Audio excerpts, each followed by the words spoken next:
जब प्रभु यीशु मसीह बादलों पे जा रहे थे, मतलब इस पृथ्वी पे से वापस जा रहे थे, तब प्रभु यीशु मसीह ने कुछ वचन उनसे कहे, चेलों से, कि जब पवित्र आत्मा तुम पे आएगा तब तुम सामर्थ पाओगे। अब कई बार पवित्र आत्मा का क्या है कि लोगों ने पवित्र आत्मा को एक पर्सन के रूप में या एक अलग स्पिरिट के रूप में लोगों ने जाहिर कर दिया, जबकि पवित्र आत्मा का काम क्या है? सामर्थ देना। लोगों ने आजकल की कलीसियाओं में अगर आप जाएं तो वहां पे बहुत से कार्य क्या हो रहे हैं, पवित्र आत्मा में जोड़ दिया कि ये पवित्र आत्मा का काम है। अगर कोई पवित्र आत्मा का कार्य क्या था उस समय जब पवित्र आत्मा उतरा था, तब उन चेलों ने सामर्थ पाई थी। लेकिन आज की कलीसियाओं में हम अगर जाएं तो कलीसिया क्या है कि नाना प्रकार की कार्यों में क्या है, पवित्र आत्मा को जोड़ देते हैं कि पवित्र आत्मा का काम है। जो पवित्र आत्मा के काम क्या है, वो मनुष्य अपने आप ही जान जाता है कि तुम्हारे अंदर कुछ ना कुछ चेंज है। पुराना मनुष्य तत्व मारने के लिए नया मनुष्य तत्व आता है। जब हम बपतिस्मा लेते हैं तब क्या है, पुराना शरीर हमारा मरता है और नए शरीर में हम बढ़ते हैं। उसके बाद क्या है, पवित्र आत्मा क्या है कि हम पुरानी आत्मा को मार के नई आत्मा में प्रवेश हो चुके हैं जब पवित्र आत्मा का बपतिस्मा मिलता है। क्योंकि बाइबल में लिखा है 2 तरह के बपतिस्मा है, एक जल का और एक आत्मा का। जल का बपतिस्मा पास्टर, कोई प्रचारक, कोई बड़े बिशप या कोई लीडर, इस तरह के जो प्रभु के द्वारा स्थापित किए लोग हैं उनके द्वारा दिया जाता है। लेकिन जो पवित्र आत्मा का बपतिस्मा है वो केवल पवित्र आत्मा ही देता है। वो प्रभु यीशु मसीह के जरिए होगा, वो मनुष्य के जरिए नहीं हो सकता, क्योंकि वो बिकाऊ नहीं है, ना उसके कोई दाम लगा सकते पूरी पृथ्वी पे। तो जब वो पवित्र आत्मा अपने आप आता है तब क्या है, इंसान सामर्थ पाता है। और एक बार क्या है कि अगर इंसान खुद पाने की कोशिश करता है कि मैं पवित्र आत्मा पा चुका हूं, अगर हमने जानना है उसके पवित्र आत्मा कैसे, अगर उसके अंदर पवित्र आत्मा काम कर रहा है या नहीं कर रहा, तो मेरे साथ एक अध्याय पढ़ेंगे, नए नियम में ही है, गलातियों की पत्री, उसका 5 अध्याय, उसका 16 भाग से। पर मैं कहता हूँ, आत्मा के अनुसार चलो तो तुम शरीर की लालसा किसी रीति से पूरी ना करोगे। क्योंकि शरीर आत्मा से विरोध में और आत्मा शरीर के विरोध में लालसा करता है, और ये एक दूसरे के विरोधी है, इसलिए कि जो तुम करना चाहते हो वो न करने पाओ। और यदि तुम आत्मा को चलते हो तो व्यवस्था के अधीन न रहे। शरीर के काम तो प्रकट है, अर्थात व्यभिचार, गंदे और काम, लुच्चन, मूर्ति पूजा, टोना, बैर, झगड़ा, ईर्ष्या, क्रोध, विरोध, फूट, विधर्म, ढाव, मतवालापन, लीला, क्रीड़ा और इनके जैसे और शरीर और काम है। यहाँ पे क्या है, पवित्र आत्मा पाने के बाद अगर ये काम हमारे जीवन में अगर दिख रहे कि ऐसे ऐसे काम, कई इससे आदि और भी बहुत काम है, मतलब कुछ एक इसमें पॉइंट्स दे दिए, ऐसे काम अगर हमारे जीवन में दिख रहे हैं तो हम पवित्र आत्मा नहीं कह सकते कि पवित्र आत्मा हमारे अंदर है। क्योंकि जहां पवित्र आत्मा है वहां पे ये काम हो ही नहीं सकते, और जहां ये काम है वहां पवित्र आत्मा नहीं है। हालेलुया। 2 ही पॉइंट है। अगर हम इन कामों के जरिए कलीसिया भी जा रहे हैं या कलीसिया में स्थापित है और किसी विषय पे या किसी कार्य पे और संसार के साथ भी चल रहे, तो खुदावन का कलाम कहता है मनुष्य 2 नाव में पांव रख के एक स्थान पे नहीं जा सकता। हालेलुया। एक स्थान पे जाने के लिए एक नाव में ही पाँव रखना पड़ेगा, एक नाव में ही बैठना पड़ेगा। तो हम संसार को खुश करके या परमेश्वर को खुश करके हम कभी ना सोचे कि हमें स्वर्गीय राज्य में एक स्थान मिल जाएगा, क्योंकि वहां का स्थान पाने के लिए हमें कुछ कार्यों में से गुजरना पड़ेगा। हालेलुया। इस संसार के इच्छाओं को मार के हमें गुजरना पड़ेगा। आमीन। हम ये ना सोचें कि संसार की इच्छाओं को रख के मैं परमेश्वर के राज्य में चला जाऊंगा। परमेश्वर ने कहा ये संसार, ये सारी चीजें जो है एक कागज के मानंद, एक घास के मानंद है, जो आज है कल नहीं है, सब मुरझा जाएगी, पृथ्वी भी खत्म हो जाएगी। तो इस संसार के पीछे हम क्यों इतना मोह लगाते हैं? हालेलुया। Yes Lord. खुदावन का कलाम कहता है तुम अपना धन स्वर्ग में इकट्ठा करो, क्योंकि जहां तुम्हारा धन होगा वहीं तुम्हारा मन होगा। लेकिन हम क्या करते हैं, अपने संसार रूपी जो शरीर है, इसी प्रकार संसारिक रूपी घर है, उसमें हम धन इकट्ठा करते हैं ताकि हमारा धन आगे से आगे बढ़ता चला जाए। लेकिन खुदावन का कलाम क्या कहता है, जो चेले थे उन्होंने क्या किया, जब उनसे जब उन पे पवित्र आत्मा आया, उसी प्रेरितों के काम में लिखा हुआ है, जब उन पे पवित्र आत्मा आया तब उन्होंने क्या किया, सामर्थ पाई। और जब सामर्थ पाई तो उन कार्यों को वो आगे बढ़ के करने लगे, जो कार्य वो सिर्फ प्रभु के साथ साथ चल चल के कर रहे थे। अब वो इंडिपेंडेंट हो गए एकदम से। किसने किया? सॉरी, किसी मनुष्य ने नहीं किया, ये सिर्फ पवित्र आत्मा का काम था। हालेलुया। Yes master. और पवित्र आत्मा ही है जो हमें सामर्थ देता है और एक आगे से मतलब किसी भी सिचुएशन से लड़ने के लिए एक सामर्थ देता है, पावर देता है। और वो पावर क्या है, हमेशा बनी रहे उसके लिए हमें क्या है, उन कार्यों करना पड़ता है जो परमेश्वर की इच्छा के अनुसार है।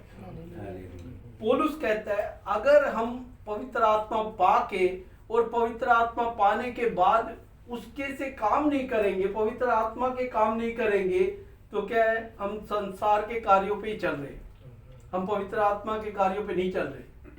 अगर हम पवित्र आत्मा पा चुके हैं तो हमारे काम भी बदल जाने चाहिए। हालेलुया। हमारे काम आमीन। संसारिक काम नहीं होने चाहिए। मैं ये नहीं कहता कि आप जॉब ना करो या ये जो हम कार्य करें वो ना करो, लेकिन हमारे शारीरिक काम जो है, हमारे मुंह से बोलना या किसी को गुस्सा करना या तमाम कई बातें जो वचन के खिलाफ है। गुस्सा प्रभु यीशु मसीह ने भी किया। आप ध्यान रखें कि गुस्सा उसने किस विषय पे किया और कहाँ किया। उसने गुस्सा किया मंदिर में, वहां पे जो सराफे लोग बैठे थे उनके ऊपर कोड़े बरसाए प्रभु यीशु मसीह ने। आम जनता के ऊपर नहीं बरसाए, उन लोगों के ऊपर बरसाए जो वहां पे लेन देन का काम कर रहे थे। क्योंकि खुदावन का कलाम क्या है, खुदावन का कलाम कहता है मेरा घर जो है प्रार्थना का घर कहलाएगा। लेकिन आज सच में जो कोड़े बरसाने वाला काम हो रहा है संसार में, आज आप जाके देखें इंडिया की साइड जो बड़े बड़े काफी जो चर्चेज हैं वहां पे बिजनेस ही चल रहा है। मैं पीछे इंडिया में एक कलीसिया में जुड़ा हुआ था, मैथरिस की कलीसिया है, जुड़ा हुआ था। वहाँ पे गांव में कलीसिया थी। वहाँ गांव के लोग, पैसा है उनके पास, लेकिन वो मन नहीं है उनका देने का, क्योंकि जो बीज जो बचपन से बोया गया वही बीज है उनका। वो सोचते हैं कि हम चर्च फंड दे दें, काफ़ी है, कोई टाइस कोई ज़रूरी नहीं है, या कोई स्पेशल ऑफरिंग कोई ज़रूरत नहीं है, या चर्च के लिए कोई ज़रूरी नहीं है, हम चर्च फंड देंगे और साल में कभी क्रिसमस होए तो उसके लिए हम फंड इकट्ठा करेंगे बस। तो वो उनकी सोच है। पास्टर को सैलरी वगैरह उससे उनको कोई मतलब नहीं, वो कहते हैं कि मिशन से लो, हम कहाँ से करें, हम नहीं कर सकते। लेकिन मैं वहाँ से जैसे ही हटा तो उसके कुछ समय बाद उन्होंने क्या किया कि भाई हमारा चर्च गरीब है, तो उन्होंने क्या किया, चर्च में थोड़ा सा एरिया बाकी था, खाली कच्चा एरिया था, उन्होंने 2 शॉप निकाल दी और शॉप निकाल के रेंट पे चढ़ा दी। मैंने कहा वो किस लिए कहते हैं कि वो पैसा चर्च में फंड इकट्ठा नहीं होता ना, तो इसलिए दुकान हमने किराए पे लगा दी कि ताकि पास्टर के लिए भी हो सके, चर्च के लिए भी हो सके। कहने का मतलब बीज जहाँ बोना चाहिए वहां पे नहीं बो रहे, और जहाँ नहीं बोना चाहिए वहां बो रहे। जो बीज खुदावन का कलाम जो है वो एक बीज, ऐसा बीज है जो मन को परिवर्तन करता है। Hallelujah, hallelujah. लेकिन आज के टाइम में लोग क्या है, चर्च को आम मतलब क्या है, लोगों को जो संसार में लोग हैं उनके हाथों में कलीसियाओं को छोड़ रहे हैं। लोग बिजनेस कर रहे हैं, आज इधर बिजनेस है, कहीं किसी और जगह बिजनेस, किसी और कलीसियाओं में बिजनेस, कलीसियाओं के अंदर भी बिजनेस चल रहे हैं। ये सब चीजें क्या है, परमेश्वर को पसंद नहीं है, पवित्र आत्मा के काम नहीं है। पवित्र आत्मा काम था क्या कि लोग सामर्थ पाए और उसके कार्यों को और बढ़ चढ़ के करें। 12 चेले थे इस संसार में जब वो, लेकिन उनने मरने से पहले हर कंट्री में लगभग पहुंच चुके, जहां जहां पहुंचे वो वहां तक परमेश्वर का संदेश पहुंच चुका।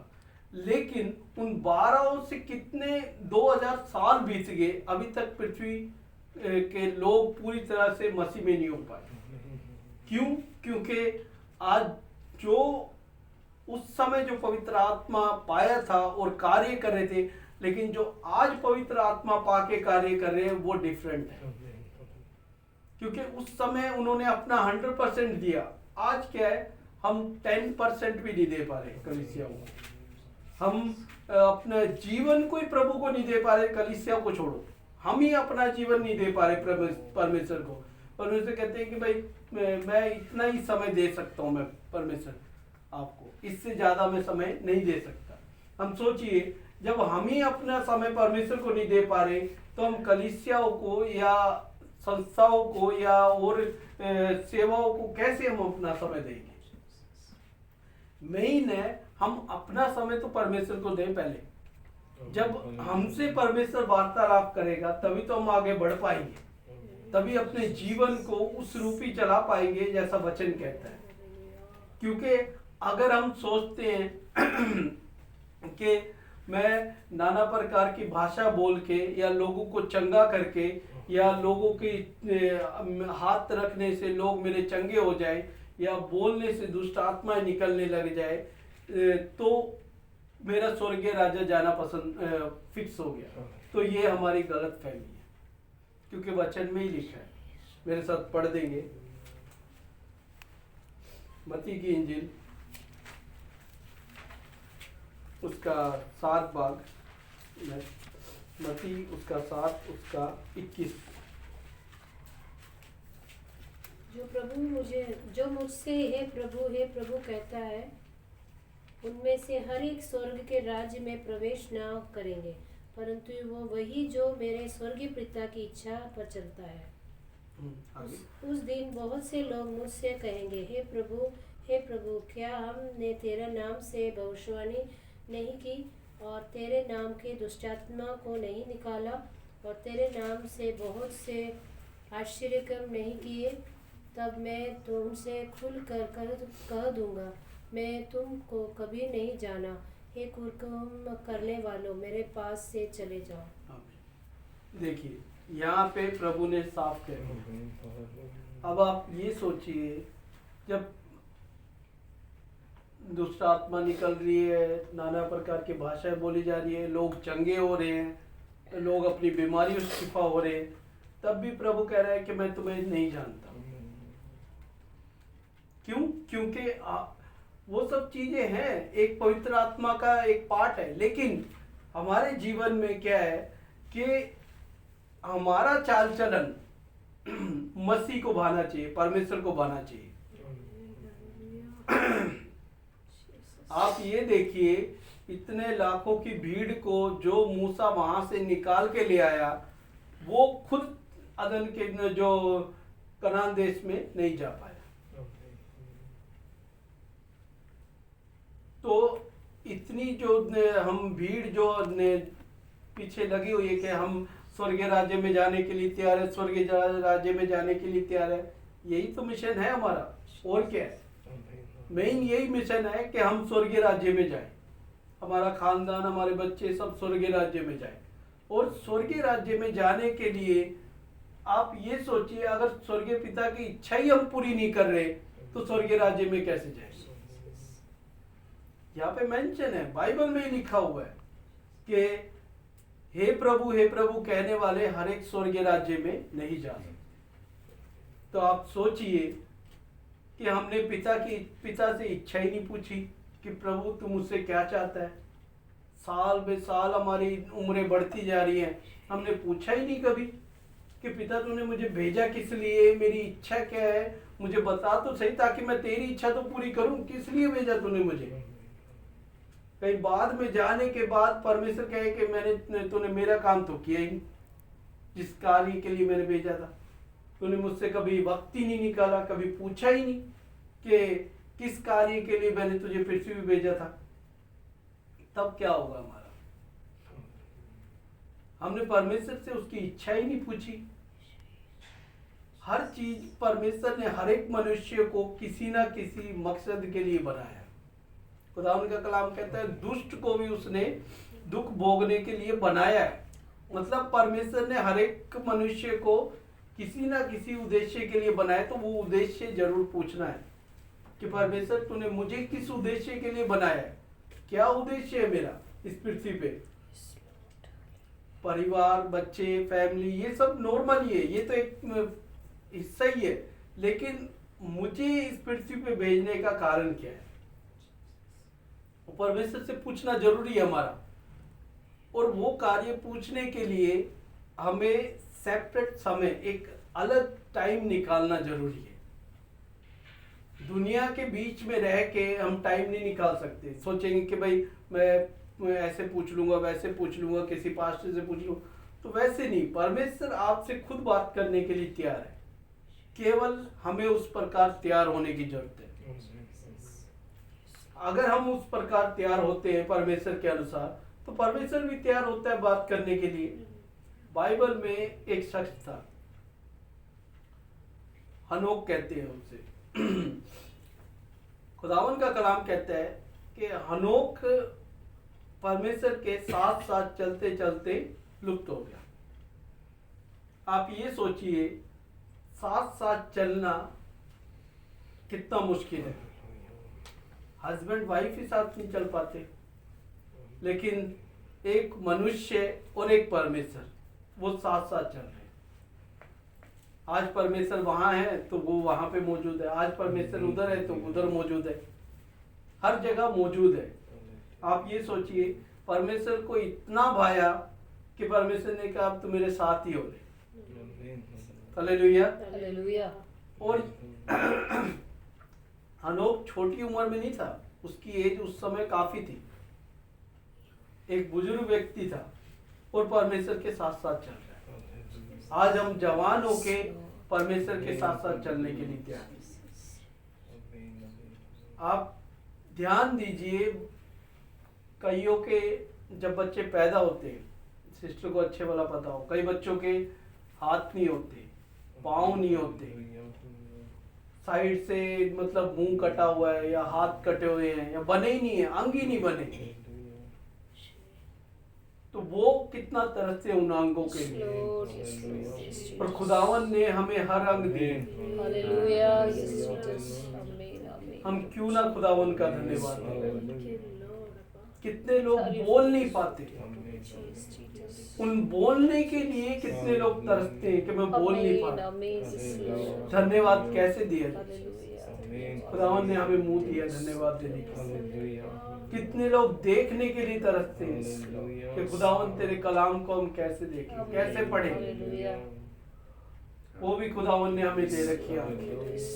सुनने के लिए कान दे रखे खुदावन ने कि हम सुन सके उसके वचनों को, उसके कलाम को, उसकी आवाज को सुन सके। और याद रखें, खुदावन का वायदा है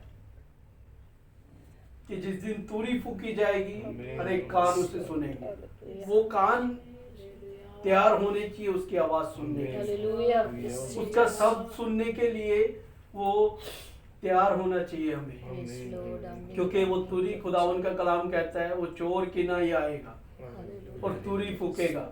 और खुदावन वचन में साफ कहता है कि मैं देख द्वार पे खड़ा खटखटाता हूं। Hallelujah. Yes, Jesus. जो कोई उस शब्द को सुन के द्वार खोलेगा, मैं उसके साथ अंदर आके वार्तालाप Amen. करूंगा। Amen. Lord. खुदावन हमारा द्वार खटखटाता है, लेकिन हम इस संसार की भीड़ के कारण उसके शब्द को नहीं सुन पा रहे। मेरे अजीजों, इस संसार की भीड़ से हट के खुदावन हमें अलग से पुकारे। Hallelujah. शैमुएल नबी अपने बिस्तर पे सो रहा था, एली नबी अपने बिस्तर पे सो रहा था, लेकिन खुदावन उसे पुकार रहा था, शैमुएल शैमुएल करके। वो तुरंत एली के पास भागता था कि प्रभु तूने मुझे बुलाया? कहते मैंने नहीं बुलाया। कई दफा ऐसा हुआ तो एली जान गया कि खुदावन ने इसे बुलाया। Hallelujah. तो उसी प्रकार मेरे अजीजों, आज खुदावन भी आपको पुकारता है। केवल उसके शब्दों को सुनना है आपने, उससे कहना है हे प्रभु मैं सुन रहा हूँ तेरी आवाज, तू मुझसे कलाम कर, तू मुझसे बोल। और सच में खुदावन आपसे बोलेगा। Amen. मेरी बेटी, मेरे बेटे, मैं तुझसे कार्य करवाना चाहता हूँ। Hallelujah. Hallelujah. धन्यवाद।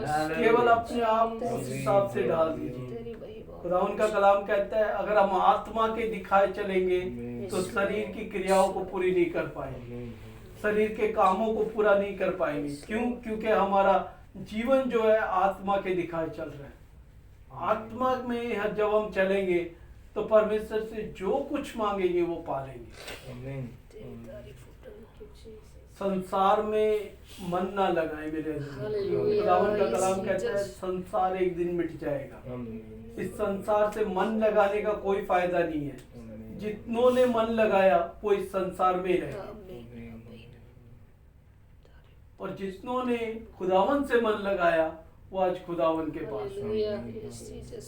तो इसीलिए हमारा जो आंखें हैं वो खुद स्वर्ग की ओर होनी चाहिए, खुदावन की ओर होनी चाहिए, क्योंकि हमारा खुदावन उस जगह पे है और हमें उस जगह पुकारता है। तो हमें तैयार रहना है जिस भी घड़ी बुलाए।